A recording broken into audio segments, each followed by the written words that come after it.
చేస్తుంది.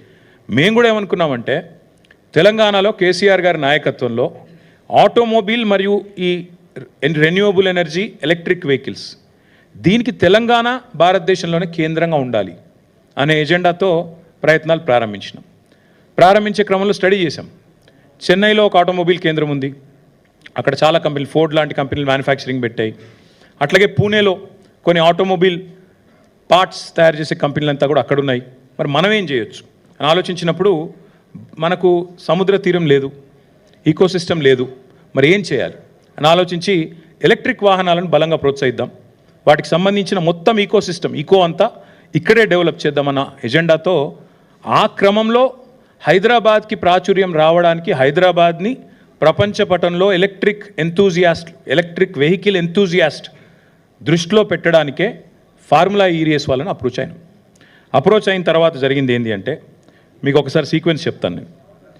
మనము వాళ్ళతోన అప్రోచ్ అయ్యి ఒక మొట్టమొదటి అగ్రిమెంట్ ఎప్పుడు సైన్ చేశామంటే 25 అక్టోబర్ 2022. ఇది వరుసగా 4 సీజన్స్ కోసం సైన్ చేశాం. ఇదేదో రేసు కోసమో రేస్ నుండి వచ్చే గ్లామర్ కోసమో చేసింది కాదు. రేస్ చుట్టూ ఒక తెలంగాణ మొబిలిటీ వ్యాలీ అనేది ఏర్పాటు చేయాలి, జినోమ్ వ్యాలీ మాదిరిగా. అందులో ఇన్నోవేషన్ జరగాలి, రీసెర్చ్ జరగాలి, మ్యానుఫ్యాక్చరింగ్కి తెలంగాణ హబ్ కావాలి. ఎలక్ట్రిక్ వాహనాలకు భారతదేశంలో అడ్డా ఎక్కడుంది అంటే తెలంగాణ ఉంది అని ప్రపంచం మాట్లాడుకోవాలి. ఇది మా ఎజెండా. దానికోసమే ఇదంతా కూడా చేసి మేము ఫార్ములా ఈ వాళ్ళతో సంప్రదించి వాళ్ళు రామన్నారు. ముందు మాకు ఇండియాలో ఫార్ములా 1 గతంలో చేదు అనుభవం ఉంది కాబట్టి మేము రాము, ఇండియాలో ఇన్ఫ్రాస్ట్రక్చర్ ఆ స్థాయిలో ఉందా అన్నారు. వారిని ఒప్పించడానికి చాలా ప్రయత్నాలు చేయాల్సి వచ్చింది. వారిని ఒప్పించడానికి, వారిని కలవడానికి చాలా తంటాలు పడి మొత్తానికి ఒప్పించినాం. సియోల్ లాంటి నగరాలతో పోటీపడి సాధించి హైదరాబాద్కి, అంటే ఇది భారతదేశం యొక్క ఈవెంట్, ఇది ఒక హైదరాబాద్ ఈవెంటో తెలంగాణ ఈవెంటో కాదు. Formula E was coming to India and incidentally we were able to get that to our state and our city Hyderabad. 25/10/2022 రోజు మనం మొట్టమొదటిసారి వారితో ఒక అగ్రిమెంట్లోకి ఎంటర్ అయ్యాం. Between municipal administration department from government of Telangana and వాళ్ళ వైపు నుంచి ఫార్ములా ఈ వాళ్ళు, అదేవిధంగా ఒక ప్రమోటర్. ఎందుకంటే ఈ రేస్ జరపాలి అన్నప్పుడు కొంత ఖర్చు అవుతున్నప్పుడు ప్రైవేట్ వ్యక్తుల్ని భాగస్వాములు చేసి వాళ్ళకు కూడా అడ్వర్టైజింగ్ రైట్స్ ఇచ్చి, ఎందుకంటే 50 కోట్ల మంది చూసే రేసు ఫార్ములా ఈ కాబట్టి వారికి కూడా ప్రాచుర్యం కలిగే విధంగా, వారికి కూడా లాభం కలిగే విధంగా అడ్వర్టైజింగ్లో చేయాలని చెప్పి అట్లా ప్లాన్ చేసి మొత్తానికి ASGen అనే ఒక కంపెనీ, గ్రీన్కో అనే కంపెనీ ఉంటుంది, దాని సబ్సిడరీ, వాళ్ళతోన మనం అగ్రిమెంట్ చేసుకున్నాం. మొత్తం అన్నీ క్లియర్గా రాసుకున్నాం. అగ్రిమెంట్లో ఏం హేరాఫేరీ లేదు, ఏం నా దగ్గర అగ్రిమెంట్ కాపీ కూడా ఉంది, ఇంకా ఇంత ఉంది, అది అందులో అన్నీ ఉన్నాయి. ఒకవేళ గొడవ అయితే ఎడుకోవాలి, ఏ కోర్టుకోవాలి, ఏ ఆర్బిట్రేటర్ కోవాలి, అవన్నీ కూడా అలా రాసుకొని ఇది 22 అక్టోబర్లో మనకు ఒప్పందం అయింది.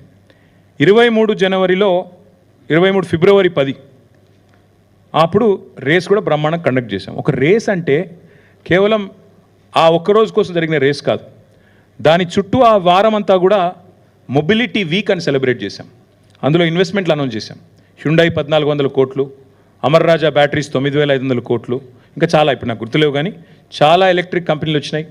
ఆనంద్ మహీంద్రా గారు వచ్చారు, Mahindra racing was a part of it. Anand Mahindra గారు కూడా చాలా గర్వంగా చాలా గొప్పగా ట్వీట్ చేసినారు, అసలు అద్భుతమైన రేసు మనం ఇక్కడ జరగడం అనేది మనందరికీ ఆనందదాయకం అని.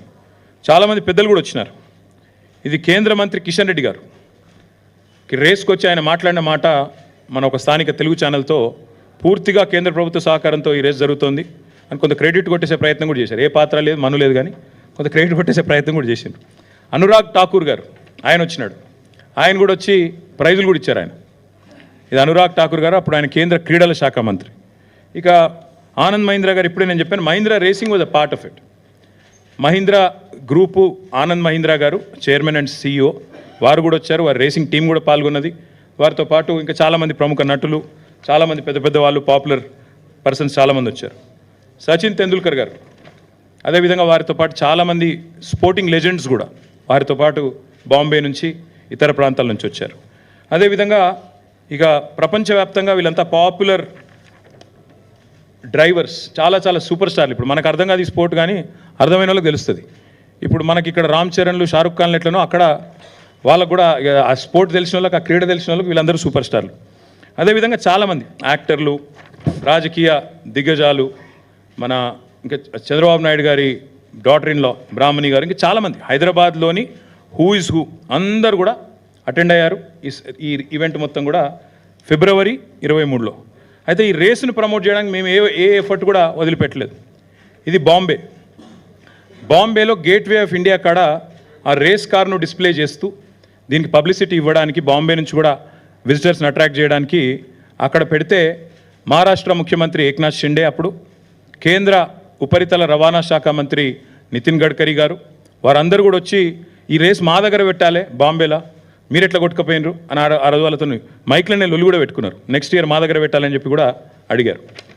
దాని తర్వాత ఢిల్లీలో హర్దీప్ సింగ్ పూరి గారు, క్రికెటర్స్ శిఖర్ ధావన్ గారు, యజువేంద్ర చాహల్ గారు, ఇంకా చాలామంది ఎంపీలు వచ్చారు, ఇతర రాష్ట్రాల మంత్రులు వచ్చినారు. ఇదంతా కూడా జరిగిన తర్వాత మనకు రేసు ఫిబ్రవరి 2023లో రేస్ జరిగింది.